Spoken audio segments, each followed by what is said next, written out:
45వ standing fire advisory council meeting నిన్నటి రోజు అంటే 9, 10, 11 ఏప్రిల్ నాడు జరుగుతుంది హైదరాబాద్లో షెరటన్ హోటల్లో.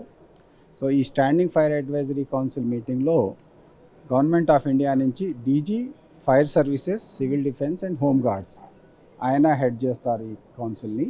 దాంతోపాటే ప్రతి రాష్ట్రానికి సంబంధించినటువంటి డీజీ ఫైర్ సర్వీస్ కానీ, దాంతోపాటే యూనియన్ టెరిటరీకి సంబంధించినటువంటి డీజీ ఫైర్ సర్వీసెస్, తర్వాత ప్రైవేట్ ఆర్గనైజేషన్స్ సంబంధించిన గవర్నమెంట్ ఆఫ్ ఇండియాలో ఉన్నటువంటి ఆయిల్ డైరెక్టరేట్స్ కానీ, మన బీపీసీఎల్ లేకపోతే ఆయిల్ ఇండియా ఇటువంటి కంపెనీకి సంబంధించినటువంటి వీళ్ళందరూ కూడా ఈ యొక్క మీటింగ్లో అటెండ్ అవుతారు. సో ఈ మీటింగ్ యొక్క ముఖ్యమైన ఉద్దేశం ఏంటంటే 1955లో స్టార్ట్ అయింది ఎస్ఎఫ్ఏసి అనేది.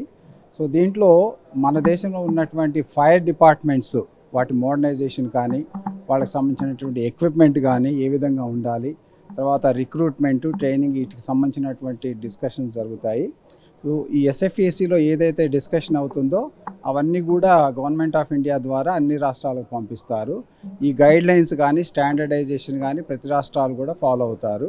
సో దానివల్ల ఏంటంటే రాష్ట్రంలో ప్రతి ఫైర్ డిపార్ట్మెంట్లు కూడా ఒకేలాగా పనిచేసే విధంగా, ప్రజలకి ఒకే విధంగా సేవలు అందించే విధంగా జరుగుతుంది.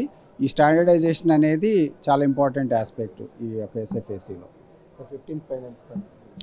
సో 15th ఫైనాన్స్ కమిషన్ సంబంధించి గవర్నమెంట్ ఆఫ్ ఇండియా టోటల్ 5,000 కోట్లు అన్ని రాష్ట్రాలకి 28 రాష్ట్రాలకు సంబంధించినటువంటి ఫైర్ డిపార్ట్మెంట్స్ని మోడర్నైజ్ చేసేదానికి పెట్టారు.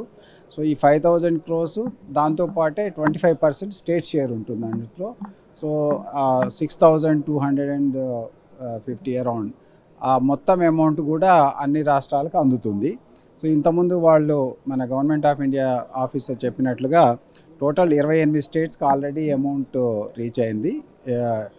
ఇంకొక 1 or 2 స్టేట్స్కి మాత్రమే పెండింగ్ ఉన్నది. సో ఈ అమౌంట్ కూడా next year March 31st lapse అవుతుంది. అయితే గవర్నమెంట్ ఆఫ్ ఇండియాలో ప్రయత్నం జరుగుతుంది, ఇది ఏదైనా ఎక్స్టెండ్ చేసేదానికి ఏమైనా స్కోప్ ఉందా అని చెప్పి.